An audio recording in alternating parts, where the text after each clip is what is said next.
It's Friday, January 23rd, 2026, and welcome to Nintendo Weekly. Tons of great stuff has been happening in the world of Nintendo, from updates to games like Donkey Kong Country Returns HD and Mario Kart World, to more information on Super Mario Wonder, and a confirmation that we'll be seeing more Final Fantasy VII on Switch 2. To stay up to date with all things Nintendo, be sure to subscribe. Welcome to Next Play. Now let's get into it.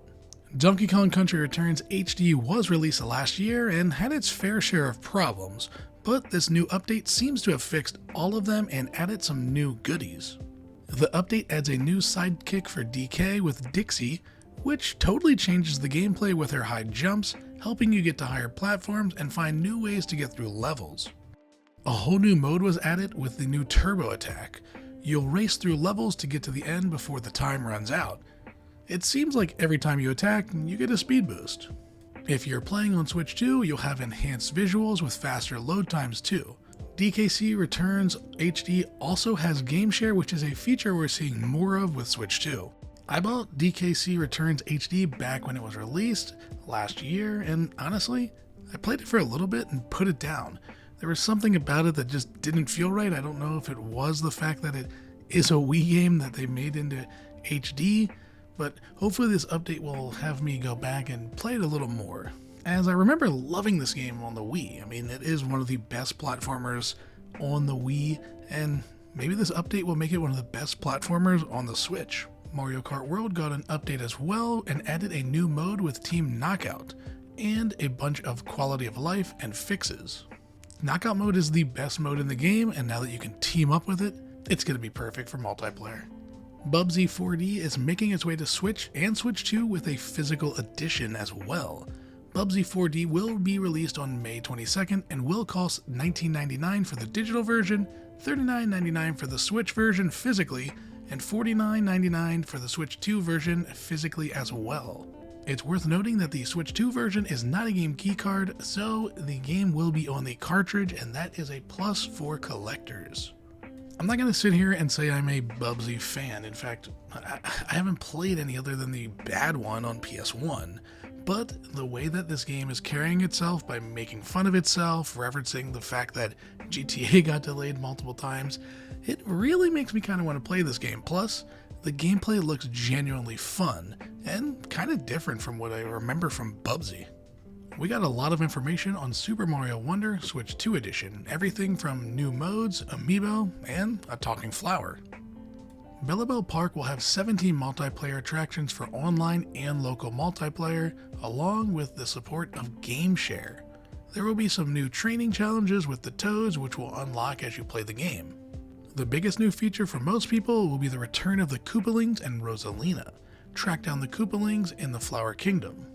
I played Mario Wonder when it was released, and honestly I fell off of it. I didn't even finish it.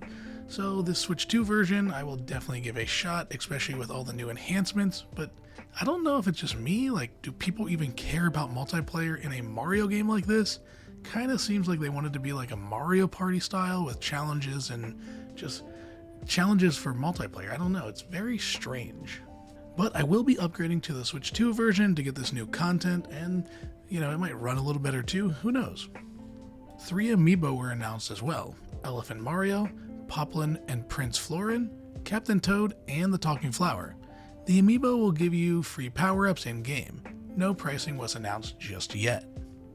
Every time I see an amiibo, I think, wow, that looks amazing. The Elephant Mario looks so good, and the Captain Toad, oh my gosh. I want them, but I want to know the price, because amiibo prices are insane.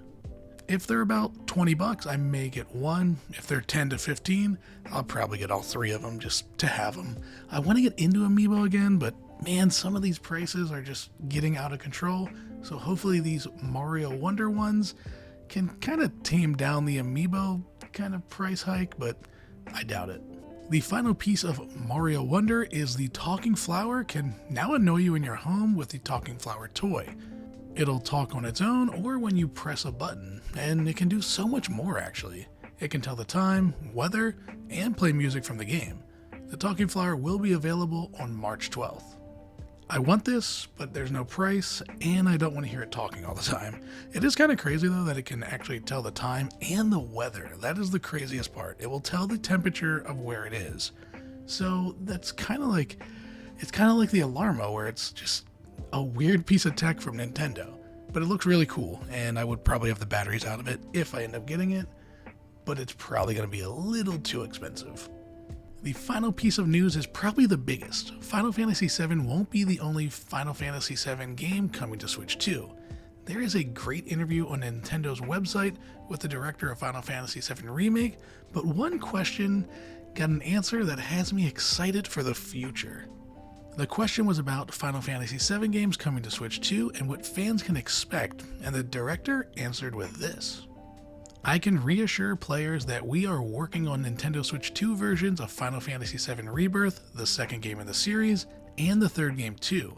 They are being worked on for Nintendo Switch 2 alongside the other platforms right now.